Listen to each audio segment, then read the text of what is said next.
CC, CEO, wanna change your life? Come see me, yo. I'ma teach you how to build up wealth for your family, not just for yourself. I'm a bestseller, a house flipper, a businesswoman, a go-getter, a big investor, a goal builder that could teach you to get richer like millions, baby. You really about to fill your savings. You about to have multiple streams to pass your children, baby. Let me teach you to get your credit on track in the long run. You'll make it all back at Catalyst and watch it all psychology black-owned firm, but we ain't all black too. Oh my God, what's happening? What's up, everybody? It's your girl, Constance Carter. It's Tuesday. It's the Grow Your Money podcast where we talk about how to grow your money and not blow your money. Because if you blow your money, what? Ain't a damn thing funny. You guys come on in. I see y'all coming in. Come on in, my friends. What's happening? Lovely JR from Seattle, Washington. What's happening? All the people who are outside today. It's nice. It's a nice sunny day. Come on in, my friends. If this is your first time watching, please put in the comments, first timer. We love to shout you out. What's up, Austin Brown? And then if you are your regular, hey, let us know where you watch it from, because we know. What's up, Illy B1? We love to shout. We love for you to talk back to us and talk black to us, because I always tell you, this is a dialogue and not a monologue. We want to engage. That's what's great about me coming live and talking to you every day, is the engagement. And I love to engage with you. B1 from Houston, Illy. You're not from Philly? Bars. Anyway. Okay, so the other thing is Black-owned businesses. I want to make sure that we shout out the Black-owned businesses, because it's important that you are recognized, that you are noticed, and we want to make sure that we patronize you. We want to do business with people who look like you. So Black-owned businesses, if you are a Black-owned business or you know a Black-owned business, put it in the comments, okay? So, okay, I see Tamara. I see you from South Carolina. I want to show y'all something real quick. So now, you remember, you know how I do the Black History Spotlights, and I know I haven't showcased it on here in a minute, but I want to show you something. So now I have my youngest son doing, he did my editing. So he edited my Black History Spotlight for the first time. Let me show you the one he did. I haven't even put it out yet, so you guys are gonna be the first to see it. But let me see. I want to show y'all, where in the hell is my Black History? Okay, let's see, Windows, entire screen. Let's go here. All right, y'all can see my entire screen. Okay, let me show y'all real quick what my son did. He did such an amazing job. Y'all can see this, right? 69 young Black boys, sons, brothers, children, were locked away in what they called the Negro Boys Industrial School. But let's be real, it was a prison for kids. A place where Black youth as young as 13 were caged up for things like stealing a bicycle, taking a hubcap, running away from abusive homes, or even just soaping windows on Halloween as a prank. These weren't hardened criminals. These were boys thrown into decaying institutions because they were Black, poor, and unwanted by society. And on the night of March 5th, 1959, a fire broke out in their dormitory. These 69 boys were padlocked inside. No alarms, no guard ready to rescue them, no fire exits. They screamed, they pounded on the doors, they tried to break windows with their bare hands. 48 boys managed to smash their way out, but 21 never made it. They burned alive. Children to die in the flames because someone decided their lives didn't matter. No adult was held responsible. No criminal charges were filed. The state called it benign neglect. But let me tell you, there was nothing benign about padlocking children inside a death trap. There was nothing accidental about putting kids in rotting buildings with no fire safety. This would never have been done to white children. That was deliberate. That was systemic. And it took almost 60 years before there was any memorial for them, while their mothers, fathers, sisters, and brothers lived their whole lives with that hole in their hearts. These children, some no older than 13, weren't monsters. They were kids who made mistakes. Kids who were hungry, kids who were poor. One of them was William Lloyd Piggy. He was locked up for riding a white boy's bike with his permission. This is how Black childhood was criminalized. This is how Black dreams were burned down before they could even grow. And family, this was 1959. My mama was alive in 1959, and maybe yours was too. This is not ancient history. These boys deserved protection, education, and a chance at redemption. Instead, they were padlocked, ignored, and left to die. Let me say this out loud. Their lives mattered. Their dreams mattered. They were more than statistics. They were our babies, our legacy, and our future. So today, we say their names in spirit, the 69 boys of Wrightsville. We will not let you be erased. We will not let you be forgotten. Now drop a black fist in the comments and share this with someone who needs to hear this Black History gem. Did my boy do a good job or what? Did my son Camille, did he do a good job or what? That's a brutal story. But see, for me, it's a two thing. So the thing is, it's pure evil, pure evil. And I love to educate us on these things that happen, but it's twofold. Him doing it, he wanted to earn some money. So, I pay him now. I'm paying him $50 per video. And so my other son came home yesterday. My son works at Six Flags as a lifeguard. He came home with a tan, tired. He came straight to bed. And my other son told him that he had edited 3 videos for me and made $150. And my other son was like, I've been working all day in that hot sun and he made the same amount as me. I was like, I told you. See, my oldest son, he wants to forge his own path. He doesn't want to do what I'm telling him to do in terms of working for me. There are certain things that I told him to do. He's a finance major. So he's trying to get internships and all these things. And I'm like, you can work for me. He wants to do, I want to do my own thing. Look at his baby brother, who's 16, now has a job working for his mom, doing things like this, which is increasing his skill set. He's making money. But for me, the jewel is he's learning Black history. So this is something that he has to do. Now this is getting ingrained in his mind because, now he has to learn this stuff. Now he has to research. So I sent him, so he did 3 for me. So he made 150. And then I sent him about 8 because I had like just in the arsenal, just a bunch of them that I had already recorded that, these things take me about 4 hours when I'm editing myself. So I'll get up, I'll come, I'll work on this. I'll do my real estate stuff. I'll do I'll edit these things. And then I teach classes at night. Like my days are, booked. And so this right here, taking this 4 hours, sometimes between 2 and 4 hours off my plate and having him do it. And the reason, I have VAs, like virtual assistants that can do something like this, but they can't get the same essence of what I'm trying to do. So I was just doing it myself and I like doing it. But it's funny, if you go to my page, my Facebook page, I am Constance Carter. Like I did one. Let me show you. I did one. Actually, I did this one this morning because I was looking at this. Let me just show y'all real quick. I was looking at this. Let me see. I was looking at this. Let me go to Facebook. Where's Facebook? Let me pull up on Facebook. I was looking at this story this morning about this gentleman who he was a reporter, and I decided to do a story about him this morning. So I just edited this morning. It was really a short one, but let me show you.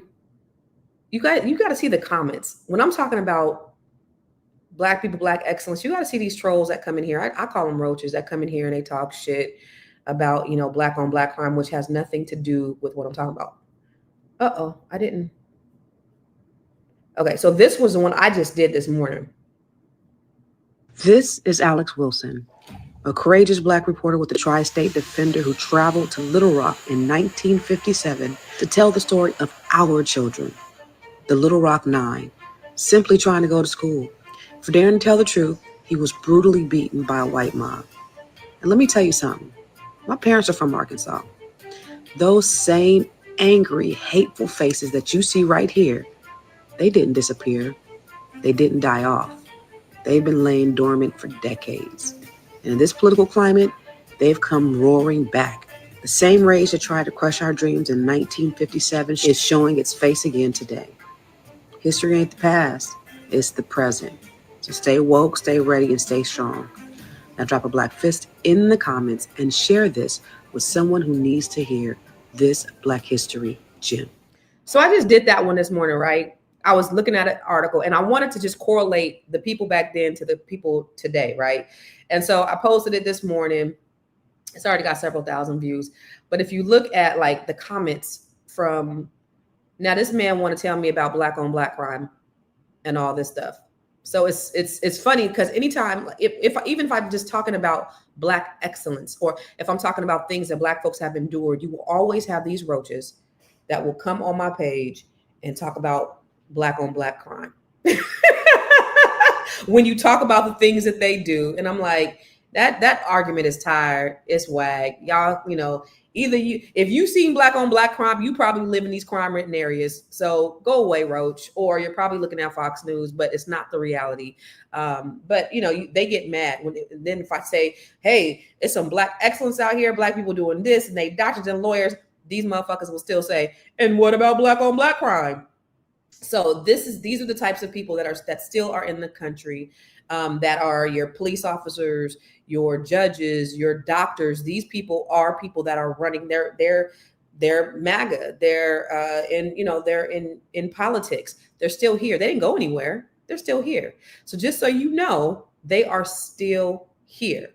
And so my goal is just to awaken us and make sure that we stay woke and know our surroundings. These people, not all of them, I'm not saying everybody's bad, but a lot of them, they don't like you. They are not interested in helping you. They are not your allies. And even all your skin folks, your kin folks ain't skin folks. Your skin folks ain't kin folks. All of that too. So everybody is not your friend. Everybody's not your ally. But it's important that we stay woke. We understand the past. Because if we understand the past, then we can forge a better future. Then we know what direction that we are going in. So that's not what I wanted to talk about today, because I want to talk about dating and finding love over 40. So what's up, Darlene Jackson? I want to talk about the things that matter to you. And these things matter to us too as Black people, but all these things matter. But my goal is to make us aware, because there was an article in Forbes magazine in 2017 that said by the year 2017, Black median wealth was going to be a 0. Have you heard that? Yeah. It said if we kept on the same trajectory and the same track, we're going to be a 0. And then white median wealth was going to soar. Well, you got to understand, they've had 400-year head start. They've had systems created to help them. They've had welfare. And when they talk about welfare, like the little food stamp shit that they try to talk about that we are recipients of, no, I'm talking about the GI Bill. I'm talking about FHA loans. I'm talking about the Homestead Act of 1862 and the Homestead Act of 1866. All of those things gave white people things for free that we did not get. That's the reason why they have the wealth that they have. We weren't afforded any of that stuff. And then when we did create our own, then when we did get our own cities and communities, what did they do? They burned them down, eminent domain, put freeways through it, urban renewal. They did all these things systematically to destroy our communities. And so my thing is, listen, we are more educated than we've ever been. We have more money collectively than we've ever had. So now it's time to work together. So I do what's called the Net 7 Collective.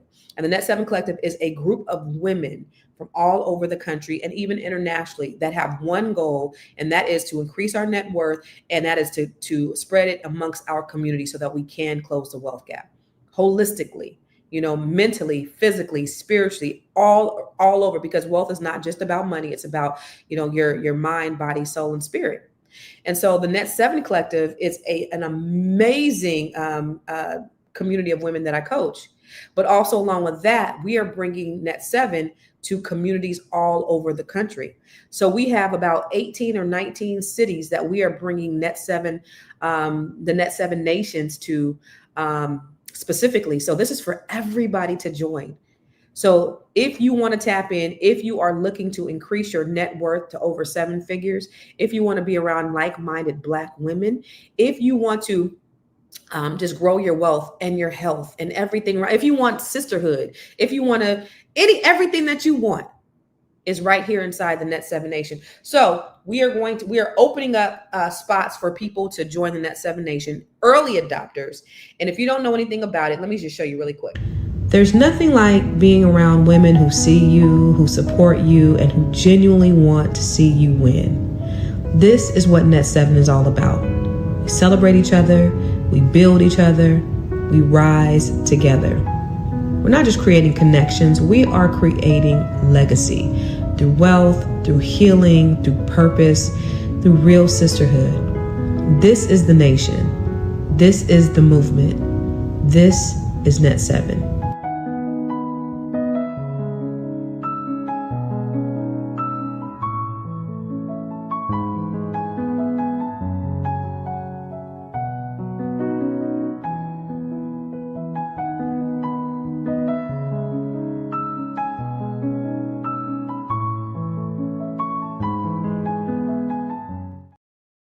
Lawrence Lamar said it. He said the educated Black women is the secret weapon in 2025, and I agree. And it's no diss to the Black man, because listen, we want to build together.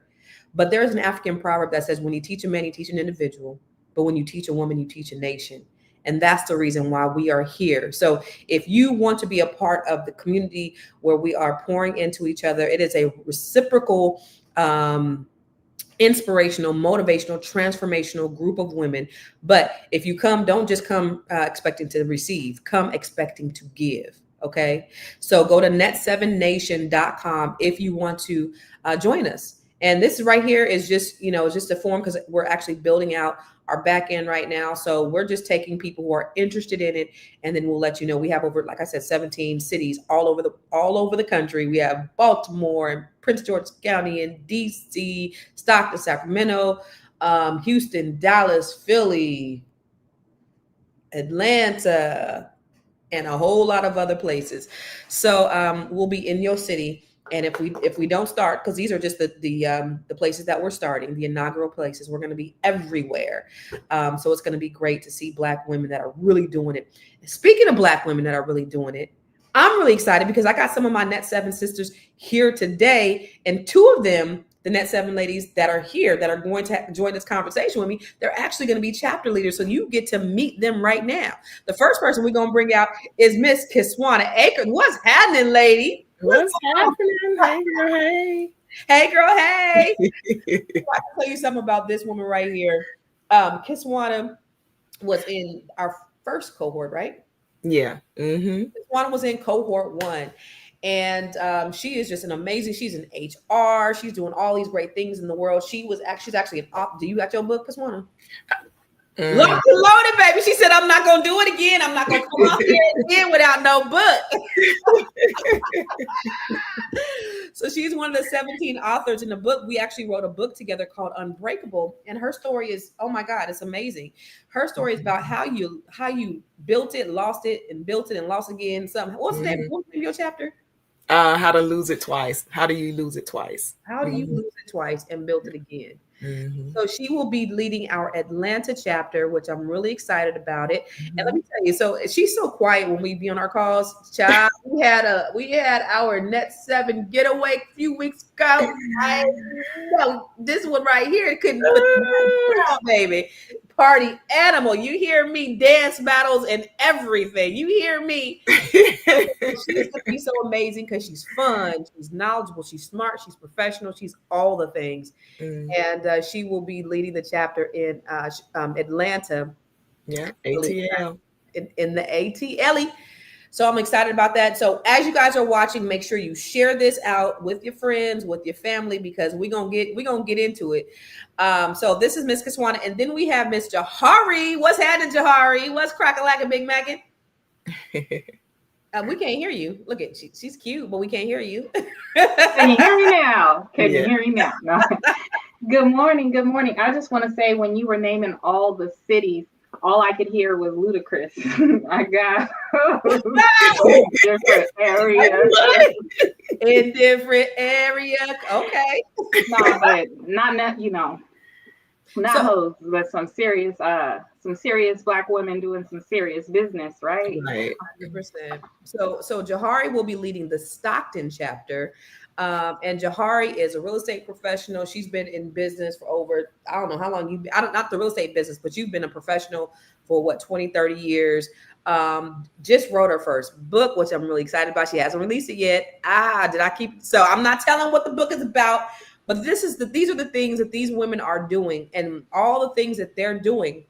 Same stuff. They're going to show you how to do it. So if you want to learn how to write a book, if you want to learn how to grow your business, if you want to learn how to invest in real estate, all of these things, Net 7 Nation is the place for you. So make sure you sign up and you tap in, because we already have dozens of women that have already tapped in and that are ready to go. So they are excited and they like, okay, what we doing, sis? And I'm like, yo, we gonna be there in a minute. But I'd say August we'll probably be rolling out our first meetings and just getting you guys all acclimated into the ecosystem and the community and the culture. And then finally, I couldn't do it with just the sisters though. These are my Net 7 sisters. I had to bring a brother on here. And this brother, you guys have seen him before. he comes on here with me. He's been on here with me a couple of times, and he had this thing he dubbed Mattress Mon. This my dude, my boy. I don't know. I've known him for like maybe 10 years. He just did a sold out show last night at Yoshi's. If you are here Yes. around the Bay Area, All right. headline a sold out show. He is a saxophone player. He was #1 on the billboards for smooth jazz. Yes. Okay. #1 billboard musician. You hear me? Listen, I'm not talking to no small people. I ain't talking to no peons. People out here doing something. So this is Mr. Sean Rayford, and if you don't know, now you know. But I want you to go to your iTunes. Where are you streaming at, Sean? Big Sean? iTunes, Apple Music, Amazon, Pandora, everything. Okay, so he's everywhere music is sold. So I want you to support my brother because not just because I said so, but the nigga is dope. He's dope.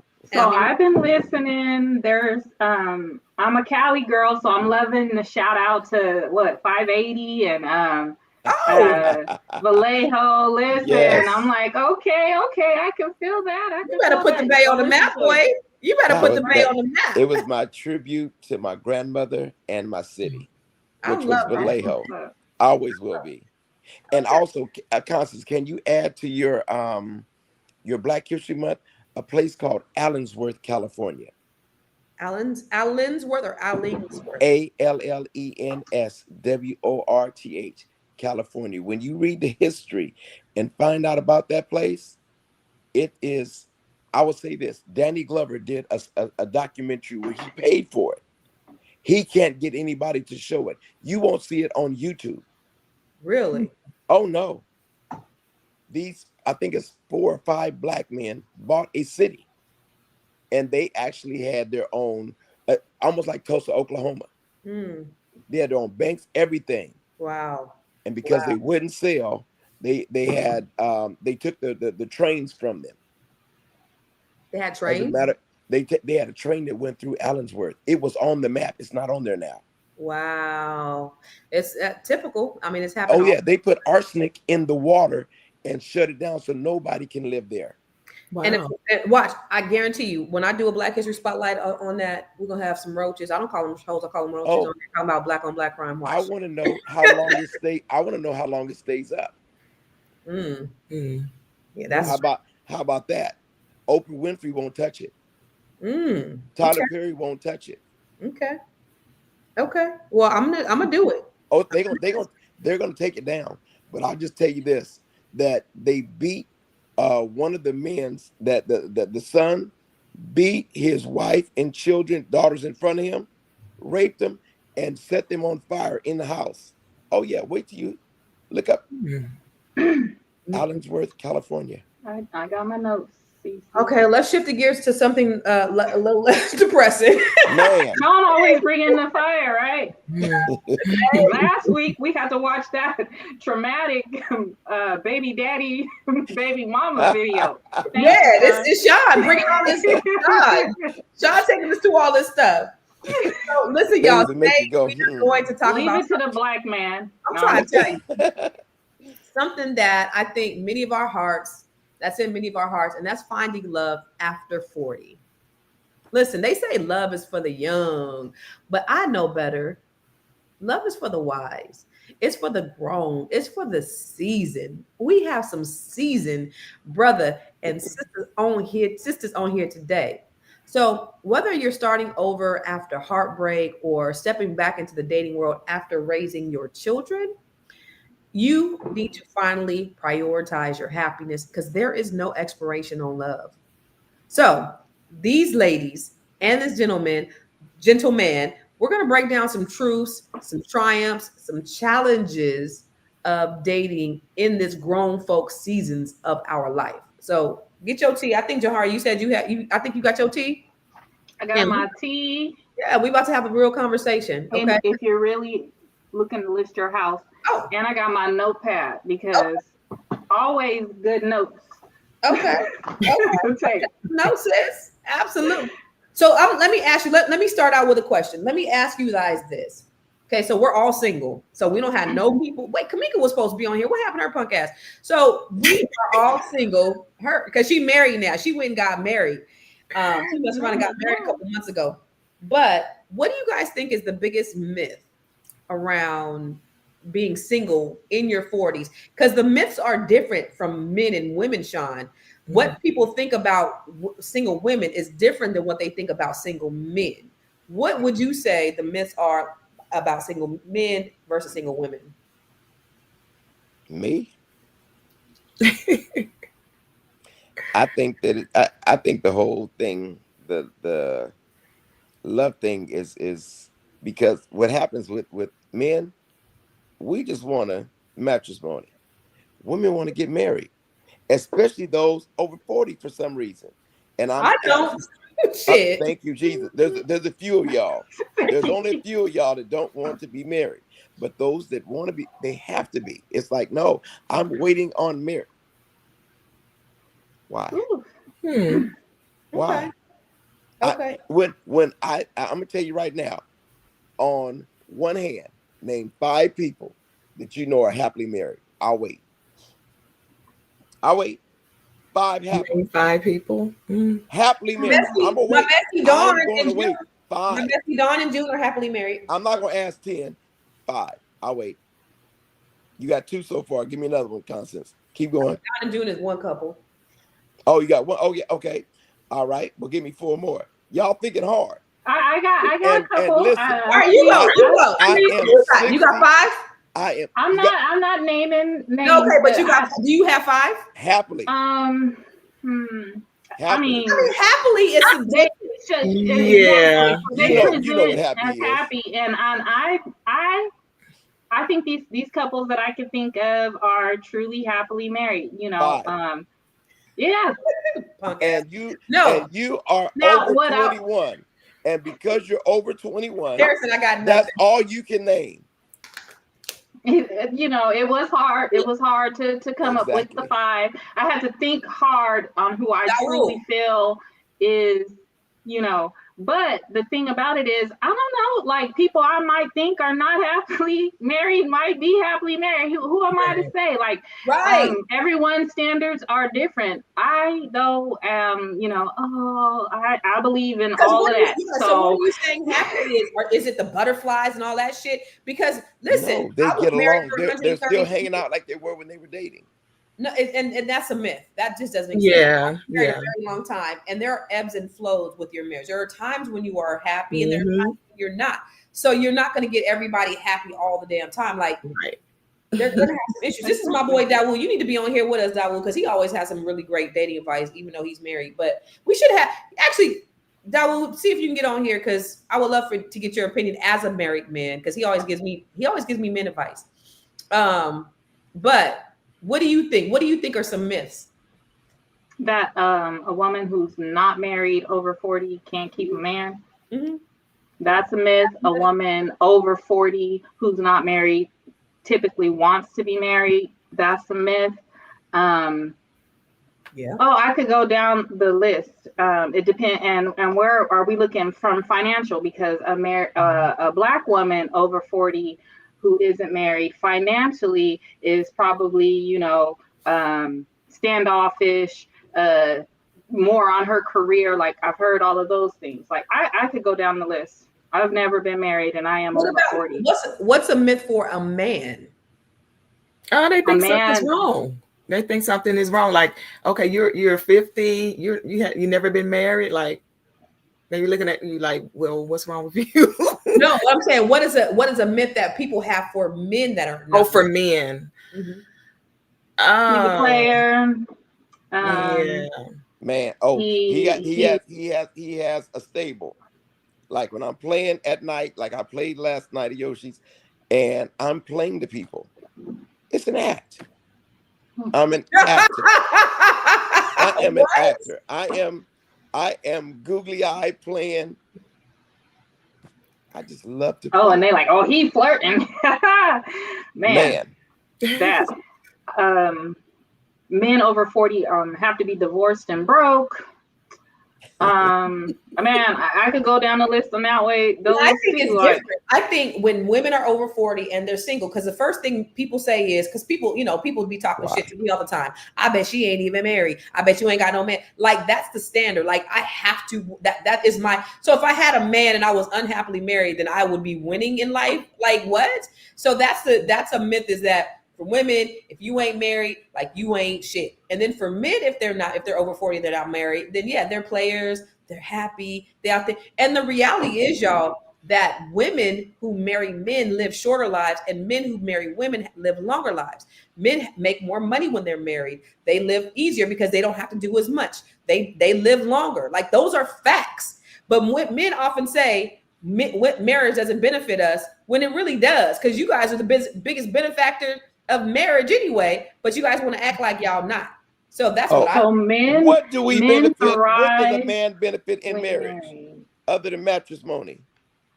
You have somebody to take care of you. Now, it depends on the caliber of your wife. Now, if your wife ain't shit. Wait a minute. So that's all a woman is value is Mattress Mon? No, I mean, what am I getting in this marriage thing you guys are telling that has to happen? What does a man, does it benefit a man? I'm about to tell you. When you have a good woman, she's gonna make sure that you're taken care of. She's gonna make sure you go into your doctor's appointments, because y'all know y'all ninjas ain't taking care of your prostate and all that shit. I don't know who. She's gonna make sure you eat. She's gonna make sure your house is cleaned up. She's gonna make sure that you are taking care of yourself. Mm-hmm. That's what women will do. I have a maid. Life into you, I have a maid that comes here every Tuesday. What? And she clean. Yeah, I have a maid comes in here. Your ass, you ain't shit. I got. She'll be here today. And she go clean my house. That was so we take care of ourselves. We don't need a woman. What? What do you think, Kisana? About that comment? No, just about what are some myths. I guess, like, I don't know. Like when I meet people and they're like, once we have a conversation that we converse or whatever, they're like, I can't believe you're not married, like you're not taken, and then for guys, that are over 40, I'm thinking like, okay, what's the deal? Do you like women, or what's good? Well, you are in Atlanta. Ooh, sis. Ooh. I feel sorry for you. I wouldn't want to be no single woman in Atlanta. Yeah. So let me ask you this. How has dating changed for you since you were in your 20s or 30s? I'll say for me, like, I was not dating because I was married since I was 2. So I don't even have anything no context, nothing to refer to. But right. What about for you guys? How's it changed? For me, I mean, it's changed a lot, because when I was in my 20s, I wasn't married, but I was in a relationship. So, and then, like I said before on a previous podcast, that I'm still getting out and dating, trying to figure things out. So it's a lot different, with social media. You have all these apps, and I'm old school. I like to meet people in person, and it's just different now. Yeah, the apps, man. Yeah, and being catfished and all that stuff. So it's some listen, I went out with a guy one time. I was like, this is not you. Dude, how are you a man using filters? It's scary. Dating nowadays is scary. Yeah, it's scary. Men are using filters. Mm-hmm. What about you, Jahari? What do you say? What's the difference? I think that is scary, because it's definitely scary. It was scary when I was younger because of emotional things, like okay, like, can I trust or whatever. But now, like, with all the apps and social media, like, is this even a real person? Is it or it might be a real person on the pictures? Like, I don't know. Like, it's scary. Like, it's not fun. And it should be fun. It should be exciting. It should be like, oh my gosh, like I told you, I'm her, like, so it should be hard. It's hard. And you want to feel those things you want, but then it's like, ooh, is that even Yeah. I can tell you this, Jahari. When I was in Stockton, it was way hard because there are no men who have any remote interest for me in Stockton. So I would have a certain criteria, right? And so then I would like, okay, I'm gonna look in Sacramento, LA, Houston, DC, and then that same criteria. When I would say Stockton, it'd be like, we're sorry, we can't find anyone who fits the description. There was nobody. So I feel sorry for you too. What about you? What about you? How's it changed for you, Sean, from being in your 20s and 30s to now? I would say this: in my 20s and 30s, I was chasing money and women at the same time. Mm-hmm. And now at 60, it's just easier chasing because money. I have what I wanted back then. So I think in the younger years, you're chasing something. Mm-hmm. In my older years, I'm the old bull up there. I'll just take my time. I'll get down the hill and I'll be fine. Do them all, huh? Do them all. Yeah. I don't say. Because I can take my time now. But I think that the one myth that kind of holds true is that as a younger woman, the younger women that would have dated me wouldn't have dated me because I didn't have what I have now. Mm. So what does that make you think about the younger women, like the women who you know? Like, I know your ass wouldn't have dated me when I was in my 20s. Oh, would you man. give her a shot? Oh, hell no. You wouldn't. No. Why? Okay. I tell everybody, nobody thought I looked good until I started playing the saxophone. All of a sudden, I'm telling the truth. Yeah. I pick up a saxophone and I'm handsome. Get out of here. But you maybe if you had picked it up when you were younger, maybe they would have dated you. Like, I'm the same maybe guy. they like men who are, who they are into music. You probably was real now skinny, they have that connection. I was real skinny. It don't always have to be about looks and things like that. Like, maybe they didn't. Now you have something in common. But Sean, were you really skinny back then? Because nobody was no skinny dude. Yeah, I weighed 135, graduated. Yeah. That's hard. I mean, because you skinny. You was skinny. But look, I was skinny at 17 with a 29-year-old that had a baby by me. That chick, I don't understand, boy. I tell you. Yeah. You had a baby with a 29-year-old. Oh yeah. So let me ask you this then. All I hear is Angie Stone. And then just like in the music industry, you look at some of these guys and you be like, man, they didn't have money. Right. You know what I'm saying? Jay-Z. Kodak Black. Jay-Z would never have pulled off Beyonce. Jay-Z would never have pulled off. Lil Wayne would have never got that chick. What's that right. Chick? I'd say Jay-Z probably could have pulled a bad one because he has charisma. Because he has charisma. Lil Wayne game, his mouthpiece is something else. Yeah, that mouthpiece. Yeah, I was a huge Jay-Z fan before he was with Beyonce. I would get so teased about how I'm always picking the ugly man and all this stuff, and everyone was Team Nas, and I mean, like, I'm like, I thought all this time he was talking to me when he was talking to Beyonce. Like, so he definitely could pull any woman. Like Joe I don't care about that. He not a lot of women don't care about that. And y'all know, Lil Wayne looked like a science project went wrong. Y'all know better than that. Y'all know. I mean, Lil Wayne. Exactly. He looked like Seal and Miles Davis had a baby together. That y'all know good and well. Mm-hmm. No, he don't have no personality. He don't got personality. But Jay-Z, like, somebody with a mouthpiece like Jay-Z will have you thinking the Negro look like Boris Kodjoe. Like, he comes with that charisma, that mouthpiece, that swag, like, that all of that. It's the confidence. Like, that's what I'm saying. Yeah. Not everything is about how someone looks. Like, that will get me every time. Men on the other side, men like looks. So are those headlights and tail lights matter. But let me ask you this. Let me ask you this, Sean. Has your standards changed since you were in your 20s? Like, have your dating? Yeah, because headlights and tail lights matter. He just said that. Were you worried about that in your 20s and 30s? Oh, hell yeah. Oh, I was worried about all, girl. So what? So has your dating standards changed from being in your 20s? I think I'm less. I went on a date once, and the lady started talking about astrology, and I paid for the ticket. I paid for the meal and left. I said, "Baby, you it's wanted to not know you. how your Sagittarius moon went over her face, son? I don't have time. If I'm sitting there and we're having a conversation, and it's not gonna work, I'm not even gonna. You could look like whoever. You just up and left. Baby, she looked like Whoopi Goldberg when she started talking that.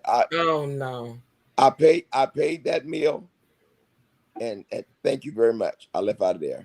So have your dating standards changed since you were in your 20s? Oh yeah. In what way? The stuff that I really like and like your mental. I want to have a conversation with you, and I don't want to talk about, rocks and it. Let's have a conversation. We can talk about everything under the sun. If you don't have a conversation, yeah, we're when done. you were younger, that didn't matter to you? Oh heck no, girl! Headlights and taillights. Mm-hmm. What about you, Kisana? Has your standards changed since you were young? Yes. In what way? Change. It's just that what I like and who I attract is much different than. Okay, in what way? Like what? I mean, as far as because I think when I was younger, I was more into like athletic because I was an athlete. Mm-hmm. But now it's more of it's intellectual. So would you date a fat dude? I like that. Would you date a fat dude? Yeah. I ain't picking up. She lying. I'm not picking up no damn Y'all stomach. see how long that took? I ain't picking up no stomachs. So I'm sorry, fat men. Yeah, I mean, I'm not too big of a stomach, but I'm just saying. You ain't picking up to hop on. Hey, yeah, but and don't be a brother like picking up stomachs. Come on now. I don't care what Cat Williams say that. Either way, no way. Well, yeah. Let me ask you, Jahari, has it changed for you? Because you have absolutely. Okay. In what way? Absolutely has changed in every way. I have changed.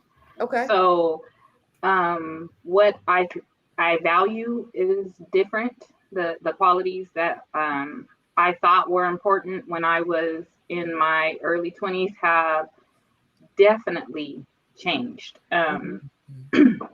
But more importantly, I have changed. So it's me, right? Just so what type of guys did you date in your 20s? So as far as appearance goes, that hasn't changed. Like what I'm attracted to,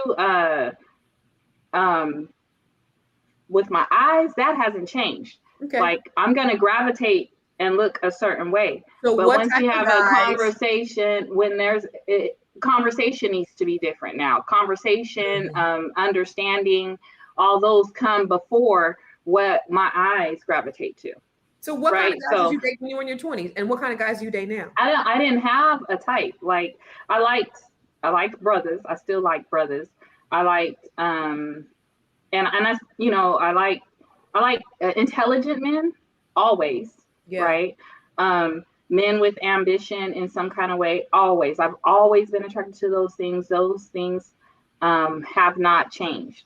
What's changed is the presentation on those things. Like, and I don't mean physically, right? Like I know how to decipher what's real and what's not, right? Potential versus actually moving into that space. Like that. I'm different, right? Your conversation is what sticks out to me the most. Like if I'm giving you time to have a conversation, it's what we're talking about. I absolutely love if I'm able to call a man, a brother, and talk to him about my business or financial moves, right? Yeah. Like that type of thing. I also love sports. So that's never changed. And it's not that I like dating athletes, but I like dating men who understand what I'm talking about, what interests me, right? Who know, and so they could either be athletes or be into the sport. I love music. I think through song, right? Okay. I got you. Okay. All of those things. Well, you want it specific, so you know what I'm saying? You go down the you whole kept going. Well, what is that? Well, what is that? So there was going down the whole scroll. Okay. So I would say for me, like physical is important. Like you got to be attracted to them. But the sapiosexual, how many sapiosexuals are in the building? Anybody beside me a sapiosexual? Mm-hmm. Yeah. Okay. Explain what that is. That is when you're attracted to somebody's intellect. Mm-hmm. So intellect. Yeah. Yes. And so not just conversation, but I want to have high level conversations, right? Also, I want to have low level conversations. I don't take myself too serious. So I want to be, I can hold court with anybody on any level about anything. I can go over here and hear some men hold court about some shit in the Middle East, and I can go talk to them about that. And I could go over here and talk to some, folks in the hood about some hood shit, and we can playing spades. Like I want to be able to do all of those things across the board, and I don't take myself too serious. So they have to be free. They have to have a personality. Like, we can't be, oh, why did you do this? And, oh, when we were over here, you said this in front of this, like all that shit. Like, no, I don't want you to manage me. As long as I don't say anything about you to embarrass you, let me be who I am. You know what I'm saying? So that's what I want. Like, I could do this. I could have a good time over here. I could also be serious over there. And that just be what it is. That's, I talked to Dr. Jones yesterday. She was like, write that on your list, because we were talking about that too. She's like, write that on your list. But no, seriously, like intellect is like, is it. I want somebody to be able to teach me something. Yeah. I'm saying, like, I want a man to teach me something. Like, I don't want that part. Everything. Yeah. I want to be able to look up to you for some shit. And it doesn't have to be in the same, it could be whatever. It could be different than what I'm used to, but teach me something about something. Mm-hmm. Don't just be dumb. You know what I'm saying? Like, all of that. And so far, I don't know. I'm not going on a date with anybody that has a job only. Really? If you're not an entrepreneur Negro, you really? got to, baby. Because it's a mindset, right? So I want you to understand that we're going to be going places, not just, well, I got to go to work tomorrow morning and I got to work 9 to 5 and I got to do the hell. Yeah. That's not living. Yeah. Mm-hmm. But what if they had a job and they were flexible? That's fine. But I'd like that job to be something that they're working on, trying to get their own. Okay. Because a job is only paying you a certain amount not to quit. Mm-hmm. Mm-hmm. That's it. Mm-hmm. Mm-hmm. And if we could go all day on that, you could be doing that job for you. I could go all day on that. You too, Jari? You feel the same way? I'm learning. Well, I quit my job almost a year ago. Of 23 years. Okay. Almost, it'll be a year in August. So what I'm learning in the dating realm is in the beginning, someone may be like, yeah, I see you, that's good. But then, the lifestyle of an entrepreneur nigga, right, is real different. And so then it's like, oh, well, folks start looking at you different, or, just they can't really see the vision if they are on a 9 to 5. That's just, and that's not just in like a relationship. That's in friendships. That's in family. If you don't know about that, then it's hard to relate. And I know, because I couldn't relate. I remember you used to try to, tell me what in 2018 you might want to, and I was like, girl, can you pay that salary? Like that was a conversation being had. I couldn't see. So to try to be in a relationship with someone who can't, now you can have someone who works a job and understands that life, because they may be trying to go that way, or they want to go that way, or, you know what I'm saying? And so it might be able to work, but I'm learning now. I mean, this is still trial and error. I'm not even a year in, but I'm learning now. People don't understand that mindset. It's hard for me. Like, I have to journal it out. Like, girl, you good? Like, this, you're good. This is the plan. You know what you're doing. All those types of things. So I need someone that can speak life into me to manifest my dreams with. Someone that can support that. And I don't mean financially. Mm-hmm. That could help if necessary, but people don't even understand there's a lot more with that. Kiswana, what about you? What was the question? Would you date somebody who's not an entrepreneur? It depends. I mean, if they're aspiring, that's something that they want to do, and they're aspiring to do, or have their own business. But I don't think that I could date someone that's just complacent in where they are. Mm-hmm. You know what I'm saying? They're not moving. They're not doing anything. They don't see themselves. They see themselves doing the same thing, which is, there's nothing wrong with that. You know, they don't see themselves doing something different in 5 years or so. But yeah, they have to have some type of ambition, you know. Would that be even like in the workplace job? Like if they want to move up and if they work for a company? I would probably consider that. Sean is shaking her head. No. You shaking your head, but I want to ask you, are you dating somebody who's aspiring to do something? They'd have to be. They'd have to be doing the entrepreneurial world. I mean, if you're not looking to be running your own, doing your own, mm-hmm. there's really little conversation we're going to have a talk. My boss told me I can't do this, or my boss is just the dumbest boss, this and that. That conversation, I'm telling you, I'm going to pay the tab. And I'm leaving. God dang. You know what? You don't want that. Did you? I'm old. I am 60 years old, and at 60, what am I? Why am I even taking my time to waste more time? So it triggers you. Was there previous conversations? You're like, oh yeah, you were in something before, and that's all that person talked about. Like, oh, this job. Oh, if they talk, yeah.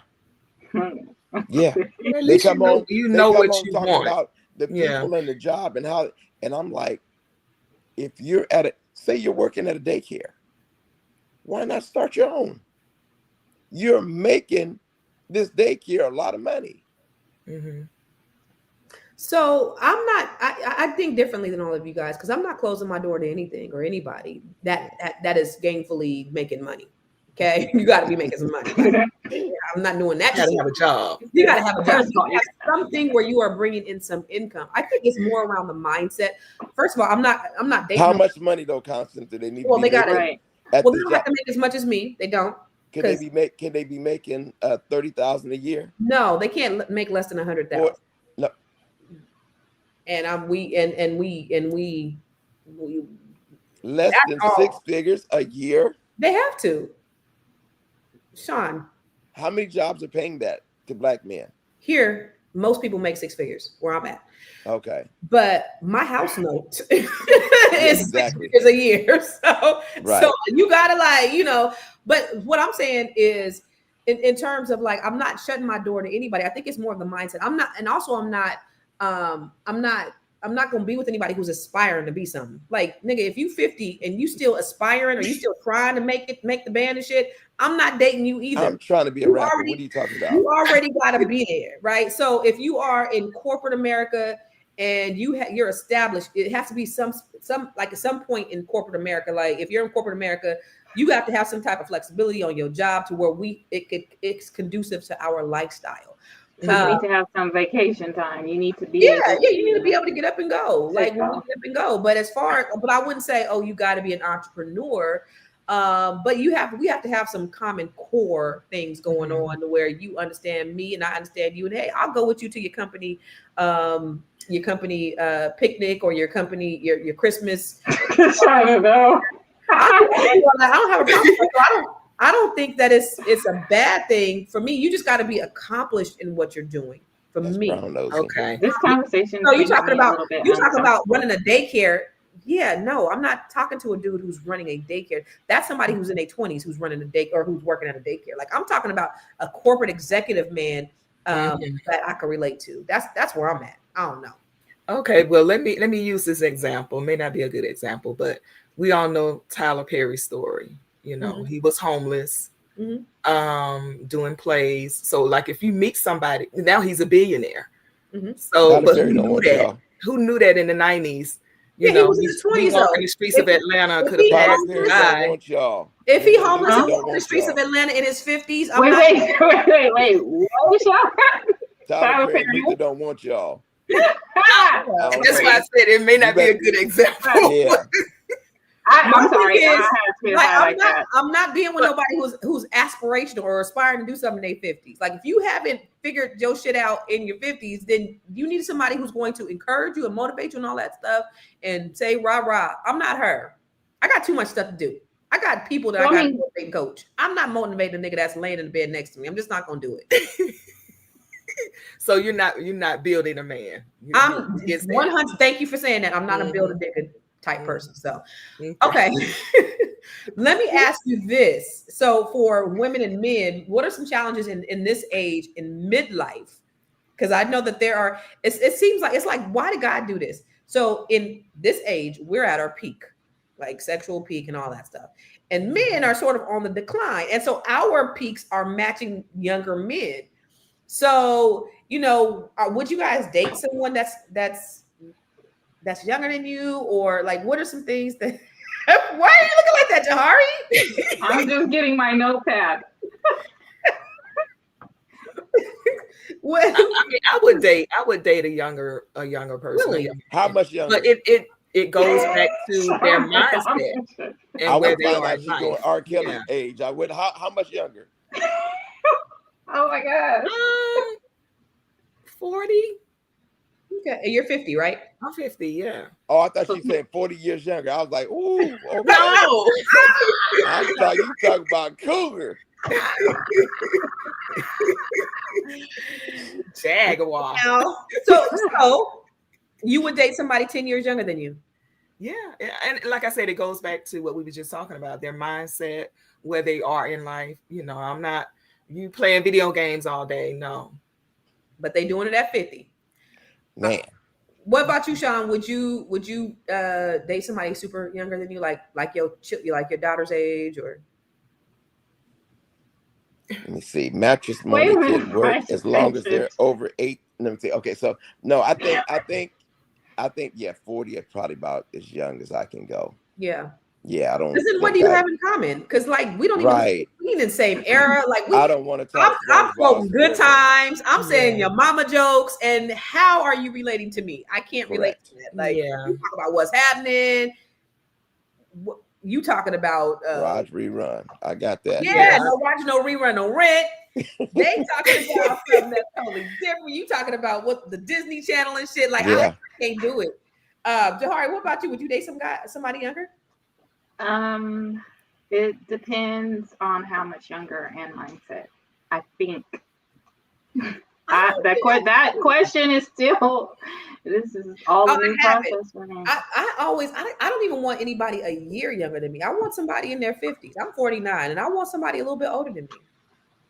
That doesn't mean they're mature. I mean, they can. I know, but for some reason, I just can't. Like, if they're younger than 49, I'm just like, I throw them away. So you're honestly saying this guy comes in, he's 6 figures, and he's 35. No, I'm not saying that. And he's 35 years old. 35. I'm not doing 35. No.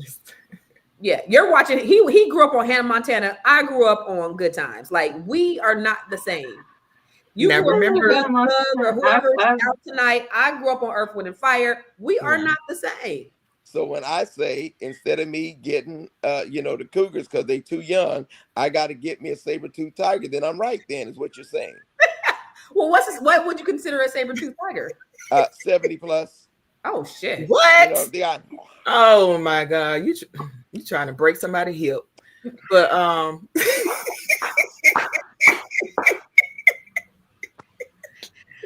okay, let me ask you this. Because I don't even know what to write in my notes on that. I was just talking about sex. Sean, and I know you gotta go, Sean. Sean got a heart out in 1 minute. Man. Sex, is it better, different, worse? Now what? For me, it's better. Because I, as a young person, it was infrequent. Mm-hmm. You talking about the mouth, the mouthpiece. Oh man, I had the gift to gab.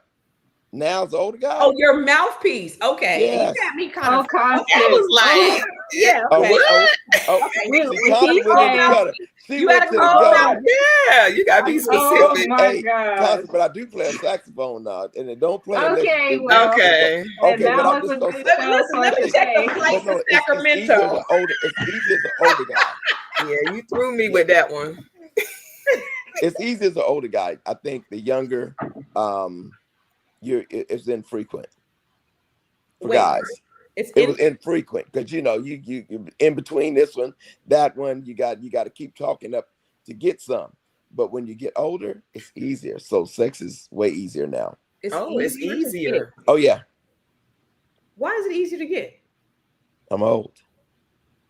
Nigga, why is it easier They to get? giving it up that quick? Baby, they giving away at the college. You didn't know that? You better sit up there and go. They got a line up sitting up there to say, "Hey, me, I'm here." Well, maybe it's just the times. Maybe it's just the times because everybody. I think it's also a musician, so it's easier. You think? You got groupies. All right, but on that note, we'll see you tomorrow. That's a real thing. Okay, the gift. See y'all later. Bye, baby. I love you. Bye. All right, ladies. Sex over 40. Better or worse? It's better for me. It's better. I mean, back then, it was just. I think I'm more because I'm more in tune with my body, so I'm able to. Yeah, it's better for me. Yeah. Back then, you didn't know what you're doing. Back then, it's just. Jahari, what about doing it because you was doing it? Jahari? I would say probably better. Better? Mm-hmm. I'll say, you know what Tony the Tiger says? Great. Let me ask you this. Do you feel more confident now than when you were younger, or do you feel more insecure? Because you have all these expectations, people come with their baggage, all of those things. So is it better, or how do you feel? From the sex standpoint? No, just in dating in general. Like, do you feel more confident? Oh yeah. Yes, yeah. Because I mean, like I said, I've changed, matured and have more knowledge and secure and within myself. So yeah, it's better for me. The confidence is there. So, but somebody was telling me the other day that in Georgia it's best for the woman to approach the man. I'm so black ass shit. It was like you got to be more assertive, more aggressive because we got so much competition and all that. No. I'm old school. He's not gonna do it. I'm not gonna do it. And this is what I tell my boys. I tell my boys this because my boys are, young men. And I'm like, you have to chase. I don't care. It's an art of the chase as men. This is what you're supposed to do. You're hunters.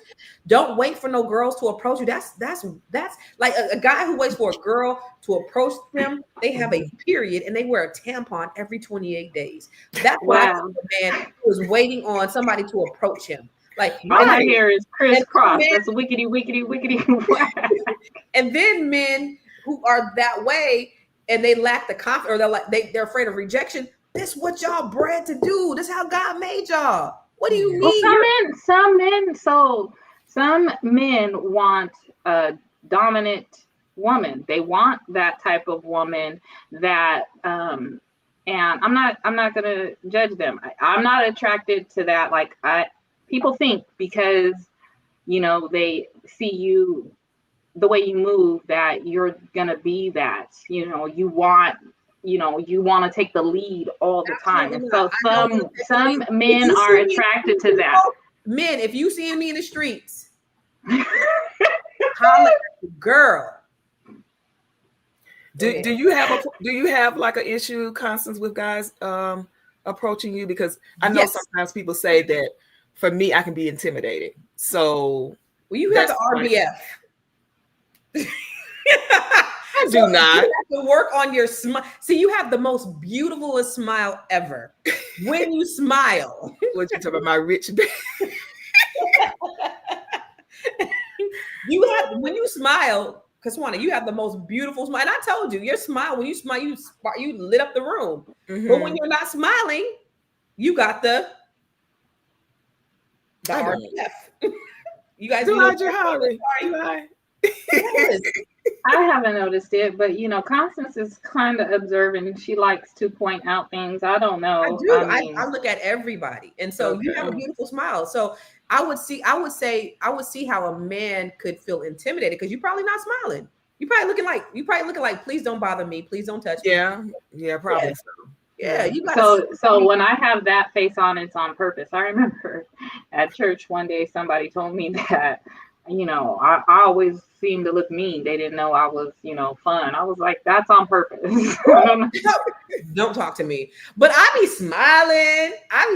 People, they still don't come up to me. I be like, dang, okay, I guess I'm the only ugly one here. So I'll just go back. Wait, what does this mean? Cougars are the easiest. I can agree. I can agree. No effort. Okay. What do you think about it? Because sometimes women of a certain age, they just want one thing. They call you at certain hours. Their sneaky link. So I call my what do you call them? My cub or whatever. And I'm not saying me. I'm saying women. Okay. I'm saying women of a certain age. You call your sneaky link and you like, what's happening? And then, and y'all handle your business. And then you be like, all right, then what you finna do? Right. And then you go about your business. And then there's no strings attached. Like, yeah. And that's all for that. It's not like they're going to be seen out in public with them. So it might be easy for that person to get a cougar, but that's it. You just, that's all it is. Yeah. Mm-hmm. And sometimes women, we don't want to be bothered with all that stuff, especially that comes along with them old ass men. Y'all got gout, y'all got health issues, you got high blood pressure, your prostate, what you call the levels is high. You know what I'm saying? Like, so you like older men or you don't? Because that's going. Miss, I'm open to everything. You know. Right, like what is it? No, I like older men. Not older, but so sometimes health issues, especially a brother, is gonna come with that, right? No, we can't have no health issues. You got to be in the gym. Even though I didn't put on 15 pounds since I moved out here, I be in the gym all the time. I take my health seriously. So yeah, you got to be. You can't be. But I also like them. I don't want no. If you're 6 foot, I'm telling you right now, you can't be under 200 pounds. You got to have a little bit of something on you. I need to be able to grab a little something, whether it's muscle or, a little bit of rotundness. I need you to be over 200 pounds. You cannot be in your hundreds if you're at least 6 foot. You got to have some presence. Like I want to, be like, manhandle me a little bit sometimes. You over here struggling to no. Would you ever lower your standards? No. You turn 50, wait, you're like, wait a minute. I mean, like, kind of be a little lenient. If they're not 6 feet, maybe they 5'10". They might not make 6 figures. Okay. I'll go down to 5'10" or 9, but they got to make 6 figures. I told y'all, my mortgage is high. I got bills. Like, and I'm not saying they got to pay my bills, but they have to be able to do some things. They have to have flexibility. And right now, with inflation and the cost of things, having somebody that doesn't make at least that, it can't happen. What are we going to do? Is everything going to be on me? I'm going to have to pay for everything. Like I like to do nice things. I want to go travel. You can't travel and get up and do what you want to do if you're not making enough money. And that's not a diss to anybody. That's just what, I'm not, there's women out there that be like, you got to make 250 and all that stuff, but they make 50,000. I'm not saying that you need to make as much as me. I'm saying you have to make enough to support a certain lifestyle. Right. I want to get up and do certain things, and you can't do that. You just can't if you're not making enough money. Right. So then that goes back to the beginning, like with these jobs, you said you were open to that, but time's going to be limited. You probably can't be a material handler or a forklift driver, right? I'm not gonna. I'm not. And there's nothing wrong if you own the forklift company and all that stuff, and you're making the money. Yes, but it's like you have to have a job with that's substantial, and you have to be able to talk to me on the intellectual. I can't see me having someone that I could that will be intellectually stimulating. That would be working in those types of positions. Mhm. I'm just looking at some of these comments if you're trying to read my facial expressions, because What's that saying? Oh, he said high standards for some dry histo on pause. Whatever that means. Is he saying that I think he's like trying to say like menopause. High standards. He's saying high standards on menopause. When you have something, so that doesn't even offend me, because when you have something that you bring to the table and and you're confident in yourself, like stuff like that, he probably is. He's mad. I'm trying to find. There was another. He probably makes $30,000 a year. Right. He's probably a forklift driver, so I can understand. Like, you're gonna get offended because you don't meet the standard. You're just not it. But for a man who is that, he's gonna understand. It's not a diss to anybody like that. Right. I mean, listen, it's not riding my skirt tails either. I don't want to make it seem like I'm here and they're there. You have to have certain common goals. You do. And I'm not. That's what I'm saying. That's what the understanding, like that's what works for you. That's how you move. So there has to be a certain understanding. You call me a golden girl. Girl, I see all of these. I doubt it. That's why some of my. I bet he's about 500 pounds. He got a plate of chicken next to him. I'm just like, dang, this might be so hurtful. He might be whacking off looking at us right now. Got food coming out of his bless your heart. But yeah, there has to be all these comments. There has to be a commonality for me as well. So, we're just talking about what works for us. It's not, trying to knock anybody, even when Sean was here, what works and what we're learning about ourselves. Because if you are trying to be in a relationship with someone you can't believe in, you don't believe in what they're doing, it doesn't say that there's something wrong with that. It just says something is wrong with that relationship. You can't uplift them. You don't have to be offended if you're not for that person and they're not for you. And that's what it means about learning yourself. Like so, no one's here trying to, like bash anybody or anything. Preference. Right. It's just what we like or what we're learning about ourselves in an older age, right? Because our things have changed since we were younger, so. All right, let me ask you this. How are your dating values? How have they changed? You smash it on the first date? I don't have an answer for that. Vaughn, we didn't keep the guy out. Vaughn, we didn't keep the guy out. He had to go to work or to his office or a meeting or something. I don't think he got kicked out. He's probably still here because he just said Sean. No. He's talking about Sean. I think. Oh, okay. Oh, okay. Yeah, he had to go.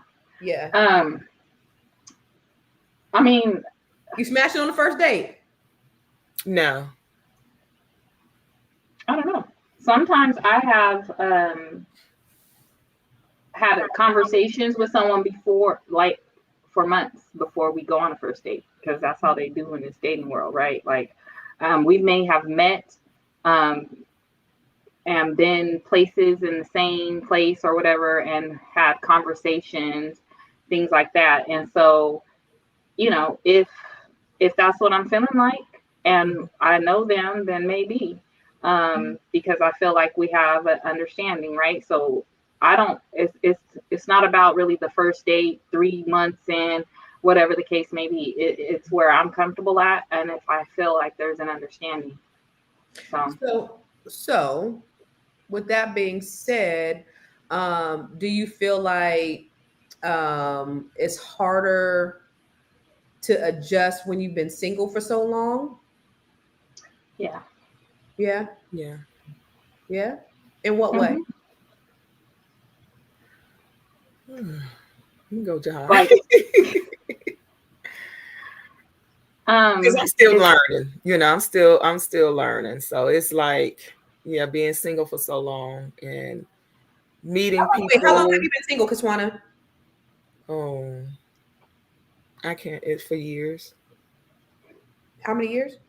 I mean, I've dated, but not like in a serious relationship. Yeah. You know what I'm saying? So, it's just getting to know somebody, just going through that. It's just What different. about the trust factor though? Like, do you find it hard because of the baggage or because of past relationships that it's harder to trust people at this age? Yeah, I know for me, I have trust issues. Do you? I do. Yeah. I do. I Do try not you to open after? myself up and make myself, vulnerable in the beginning. Of course, I'm gonna have that wall up, but until you show me that you can be trustworthy, then yeah. Yeah. But Yeah. my stories has been pretty much like the same story in DC where take you out, don't show up, this, that, and the other. But anyway, that's a whole nother story. So No call, no show. no Hey, call, no show. let's go out, and then I don't hear from you. Then Right. yeah. I don't even give nobody that. I don't even get that far. That's the problem with me. It's like I don't get that far. So, what about you? Do you find it's harder to trust people, Jahari? Um, I think for me, I'm not gonna say it's harder to trust because I've always had maybe trust issues when I was younger. Um, I think what it is as I get older, it's my vetting process is different. Mm-hmm. So we're gonna conversate more, or we're not. Mm-hmm. You know what I mean? Like, okay, yeah. And it has nothing to do with anyone else. It has to do with me. Like if there's something that I'm just like, yeah, I don't want to deal with certain things. I don't want to Yeah. deal with that. I don't want to.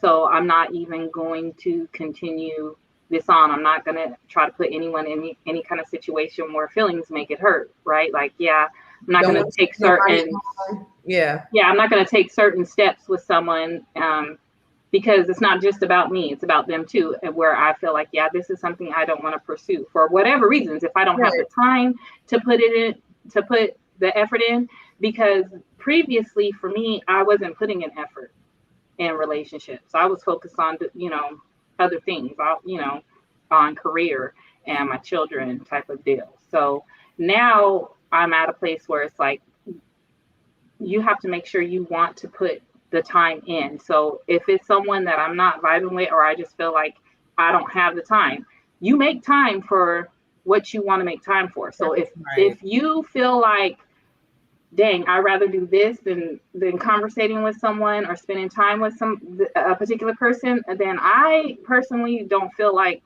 it's good to lead them on, Yeah. So That's I'm not true. going to take steps with you if I'm not feeling it. And that's not that's not a So shot. I feel you. Yeah, and another thing I think at this age, at 50, it's like my tolerance is like low. It's like, I can't deal with foolishness, So it's like if I see it's not working, then I'm not gonna, like you said, Jahara, I'm not gonna put anything into it.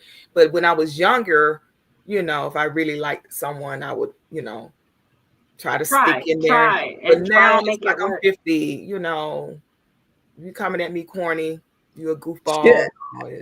Bye. So Mackie Samuel said some financially established women just have to come to terms with sharing their lifestyle with a man that meets most of her other needs emotionally and physically. I agree with this. You're not going to get 100% of the things that you want, right?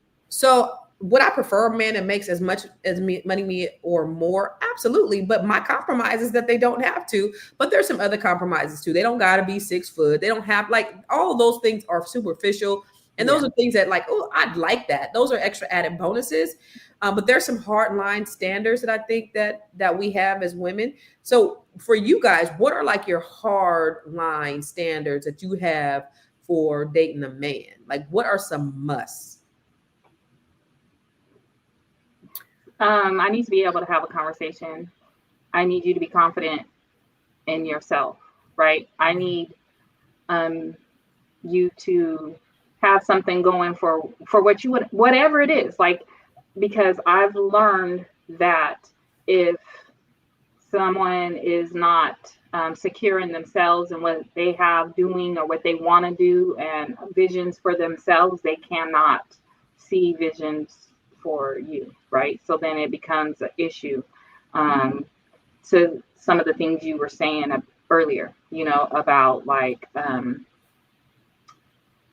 you know, when we walk in a room, why were you over there? Why were you talking to them? Like, you know, the business that we're in, we're going to have conversations with people, you know, and so just understand that. And I also, like, I can't deal with that. I don't want to deal with that, but I don't want to be gaslighted either, right? I want someone that's grounded, that's gonna say, you know, this is a good move, this isn't a good move, because if we're doing these things together, we need to be able to sit down and have the conversation on what we're trying to do. Like, and I need some kind of understanding. That's key and number one. Like, I can't move on that, you know.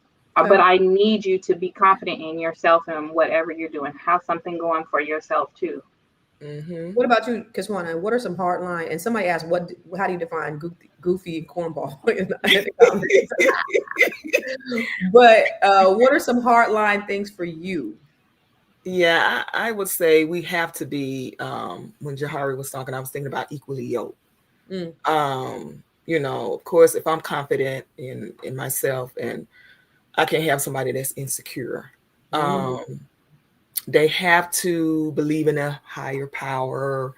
What else? It can't be, I mean, no games. I'm not with games, you know, just be honest, you know, just be honest. Yeah. Yeah. I think that's, I think that's about it. Be honest. I'm wondering. I would say the same. I'm Dorothy, Blanche, or Rose, because is this a real person? I'm Blanche. So I would say, like us. But he's still watching. So keep watching. Oh, that's the Golden Girls. Okay, I just yeah. I'm more into. He's gonna be in one of our DMs. We don't want his fat ass in our DMs. He's mad. He got mad when I said I didn't want to pick up a dude's stomach. Like that's when he started getting offended. So I mean, of course. So anyway, what I was saying is, for me, honesty. Like, just don't play no games. If you're there, you there. If you not. Don't string nobody along. But honesty. And then the other thing is, and there's of course other things, but like I want a person who's not selfish, who's selfless, who gives. That's a big thing for me, like a giver, because I like giving, and I love to see other people that are helpful to other people. So I will say those are two things. Beautifully melanated said, and that's why a healthy lifestyle helps the mix, because the sex is better and the tasting is better. That thickness is okay. Oh, yeah. Okay. Me a plus. No, okay. Had me all the way messed up for a minute. Okay, so we getting ready to end up out of here. Let me ask you this. This is your closing thought. What would you say is the biggest lesson you've learned about yourself through dating after 40? The biggest lesson you've learned. The only person who could play me is me. Like, if I'm accepting something, it's because for a reason. Like, you know better, or you know what you're doing. You know, the only person. I have learned so much and experienced so much in life. If I'm letting some things go down, I'm staying in something that I'm not comfortable in, like, that's on me. I can't blame anyone else for that. So my quick game is strong. Listen, okay, that's why you don't do them one nights, because your ass might fuck around and find somebody that'll have your ass in red flags and Six Flags, because and you know, like, I just and that goes for me. Like, if I'm not floating your boat, if you don't like how I move, we don't have to. You're not gonna hurt my feelings. You could call me Dorothy all day. Yeah. You don't have to be here. That's pretty much the same for me. Yeah, that's pretty much the same for me, because it's like, going back to what I said before, you know, I'm not going to stay somewhere where I know it's not going to work. So if we converse one time and it seemed like it's going left, and I'm like, okay, no. No. Yeah. Because, I mean, when I was younger, it was hard for me to cut people off and, say I didn't want to hurt nobody's feelings. But now it's like, I can't That'd be deal where with I it. be. I don't be wanting to hurt people's feelings, and then I ghost. And Dr. Shirley told me yesterday, stop ghosting. Yeah. That sounds like a familiar conversation. Just, I'm learning. I would say for me, the thing that I've learned, because I was married 132 years, peace is priceless. If Yes. you're not adding to my peace, I don't want it. If I get any kind of tingling, stress, any like if something ain't right, something don't smell right in the milk, I don't want it. So my life is good as it is. I would love to have a partner. Oh my God, I would love to wake up to a gorgeous man every day and have somebody I can laugh with, joke with, talk with, travel with, and all that stuff. But if he doesn't bring peace to me, I don't want no parts of it. That's where I'm at. That part. So anyway, y'all, this was a fun conversation. We gotta do again next week. We're gonna do some more talking about some with some ladies from Net 7. We'll talk about some things that I think would for women. I'd rather talk about politics. We'll talk about this conversation was very, very uncomfortable for me. Why? Really? It just was. Why? Because I see these numbers of eyes going up, like these people. Because they all up in your business. Well, not even that. Like, vulnerability is sacred. So here we are opening up. Oh yeah, and sharing, and that's you can't do that with everyone. So that's also what I've learned. So I do it with everybody, and either they love it or they don't. But this is my truth. It's my truth. And it is your truth. And so, people say I overshare, whatever, and sometimes I do. And I've always been the way that I am. But I love my life and I love sharing, and it's for me, it's a good reflection if I can go back and kind of look at the things that I shared and be like, oh, because I forget a lot. Oh man, this did happen. Oh, I did say that or whatever. So the vulnerability doesn't bother me. I like being vulnerable, but with the right people. I'm picky with who I am vulnerable with. Yeah. So that's the thing. It's like, but I'm me, and most people know that. Amen. All right, we'll see you tomorrow. Same bat time, same bat.